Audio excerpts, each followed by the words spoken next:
ये प्रदोष व्रत होता क्या है? प्रदोष व्रत का महत्व क्या है?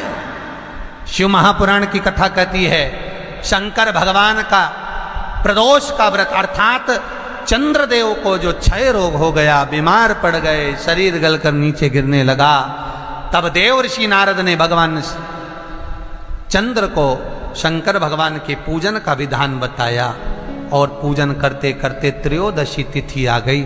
जिस त्रयोदशी के दिन चंद्रदेव ने सुबह से शाम तक कुछ नहीं खाया। शाम के समय सूर्य अस्त के पहले चंद्रदेव ने स्नान किया, श्वेत वस्त्र धारण करे और श्वेत वस्त्र धारण कर कर चंद्रदेव शंकर के शिवलिंग की पूजन करने बैठ गए। शंकर भगवान के शिवलिंग की पूजन जब चंद्रदेव ने करी, हाथ में अक्षत लेकर चंद्रदेव ने शंकर को समर्पित करे। ओम उमापति नमः कहकर जब चंद्रदेव ने शिव को समर्पित करे, भगवान शंकर त्रयोदशी के दिन प्रदोष समय में, प्रदोष काल में प्रकट हो गए और प्रकट होकर बोले, ऐ चंद्र, तुमने आज मेरा अनुरोधन किया है, आज मेरा स्मरण किया है, जाओ आज त्रयोदशी के दिन प्रदोष काल में मैं तुम्हारे शरीर को स्वस्थ करता हूं। तब से ये प्रदोष व्रत प्रारंभ हुआ है। महाराज गुरुजी, लड़की को मंगल है, गुरुजी लड़के को मंगल है, क्या करा जाए? कुछ मत करो।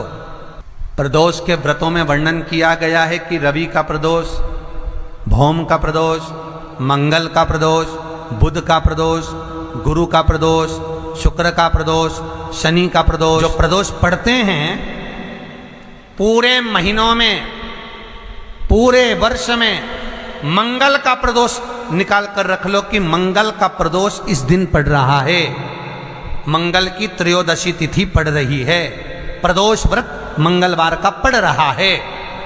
और जिन लड़का लड़की को मंगल होते हैं, जिन कन्या और वर को मंगल होते हैं, केवल शंकर भगवान के मंदिर में जाकर चौमुखी दिया, 4 बत्ती का दिया आटे का, उसमें घी डालकर लड़की शंकर भगवान के मंदिर में मात्र 7 बार शंकर पे से उतार कर 3 बार स्वतः उतार कर शिव के मंदिर में रख देती है। उसका मंगल आड़े आता ही नहीं है, मंगल नहीं आता सामने। मंगल प्रदोष व्रत का इतना महत्व है। महाराज हम अगर बीमारी के लिए कोई उपाय करें तो कौन सी प्रदोष पर करें, और लक्ष्मी के लिए कोई उपाय करें तो कौन सी प्रदोष पर करें? तो अच्छे से सुन लेना भाइयों। शुक्ल पक्ष में जो प्रदोष पड़ती है वो लक्ष्मी की वृद्धि के लिए होती है। कृष्ण पक्ष में जो प्रदोष पड़ती है वो रोग और बीमारी को मिटाने की होती है। तो जितने उपाय आपको प्रदोष के बताए जाते हैं उस हिसाब से आप करो कि शुक्ल पक्ष की प्रदोष है तो लक्ष्मी का कोई उपाय करना है तो हमें शुक्ल पक्ष की प्रदोष पे करना है। अगर हमें बीमारी से निपटने का कोई इलाज करना है या कोई उपाय करना है तो उसको कृष्ण पक्ष की प्रदोष पर करना है।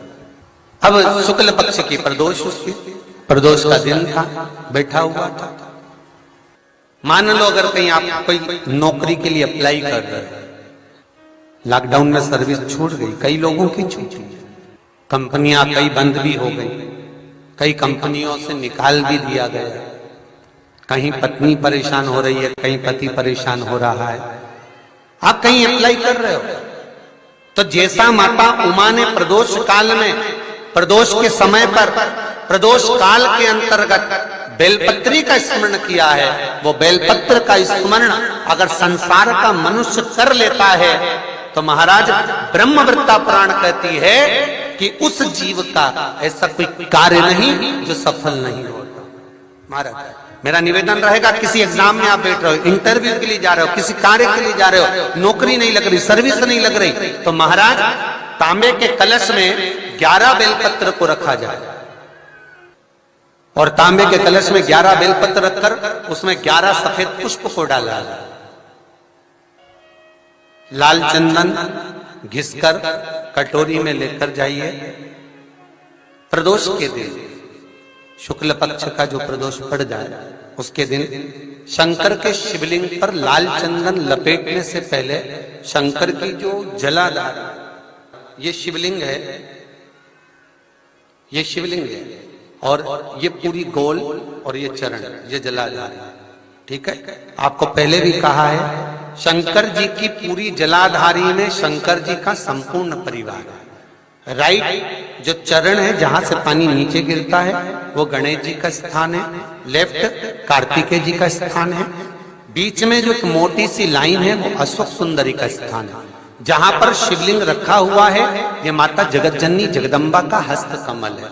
शंकर भगवान को मां अपने हस्त कमल पर रखी हुई है।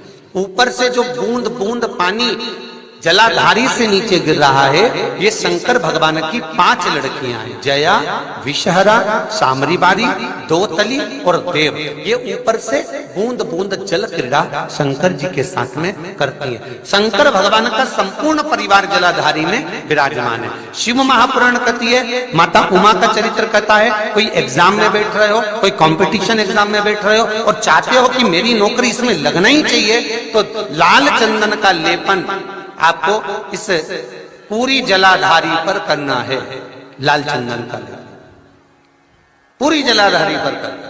और महाराज जी जिस कलश में आपने घर से 11 बेलपत्र और 11 सफेद पुष्प जल के अंदर डालकर लाए हो, उसको आप चढ़ाएंगे तो इस तरह से चढ़ाएंगे कि उसका भाग हमें दिखे चढ़ते समय। ऐसे नहीं चढ़ाना, उसको चढ़ाते समय इस तरह से चढ़ाएं कि वो जल का भाग हमारी ओर गिरता हुआ। महाराज जब आप वो समर्पित कर दें, बेलपत्र पुष्प आदि सभी चीजें, उस चंदन का एक थोड़ा सा भाग पूरी जलाधारी पर हाथ फेर कर अपने दरवाजे पर आते आते उसका स्पर्श कर दें। जिस दरवाजे से आप एग्जाम देने के लिए जाओगे, जिस घर से आप जाओगे, अपने घर के किसी भी दरवाजे पर उसका हाथ लगा दें या कोई स्थान को छू लें। जिसको आप दरवाजे को खोलकर दरवाजे को स्पर्श कर कर या दीवार को छूकर या अलमारी को छूकर, जिसको भी छूकर आप जाओगे उसका स्पर्श कर लेना। फिर आपको कुछ नहीं करना है, उमा और महेश ही सब कुछ करेंगे, जो उनको करना है सब साथ। विशेष जब कामना रहती है, विशेष कामना, आज आपका मन कर गया 108 चावल के दाने मेरे को शिव जी को चढ़ाना है, 108 चावल के दाने मुझे शंकर भगवान को चढ़ाना। विशेष आज आपके मन में कोई मनोरथ बड़ा है, कोई कामना बड़ी है और बाबा से आपने विनती करी कि मेरा ये कार्य अटक रहा है, आप पूरा करोगे, मुझे विश्वास है। 108 चावल के दाने चढ़ाना है। आपने चंदन लगाया, हाथ की हथेली पर 108 चावल के दाने जो घर से गिनकर लेकर गए हो उसको हथेली में रखा। एक एक चावल का दाना नहीं चढ़ाया, हथेली में रखकर जो विशेष कामना, जैसे किसी कर्मकांडी ब्राह्मण से पूछा जाए पूजन होने के बाद में विशेष अर्घ दिया जाता है, विशेष अर्घ,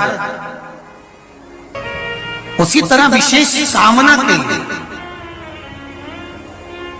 विशेष अर्घ की महत्वता जैसे है उसी तरह अक्षत की महत्वता विशेष।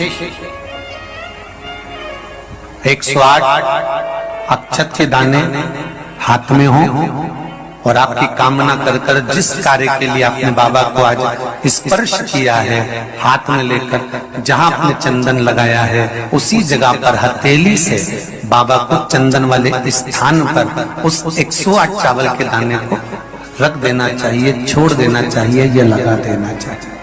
श्री शिवाय नमस्तुभ्यं। सब्सक्राइब करें हमारे चैनल को, क्योंकि हम आपके लिए पूज्य गुरुजी पंडित प्रदीप जी मिश्रा जी के द्वारा बताए गए हर एक उपाय इस चैनल पर उपलब्ध कराया करते हैं। श्री शिवाय नमस्तुभ्यं।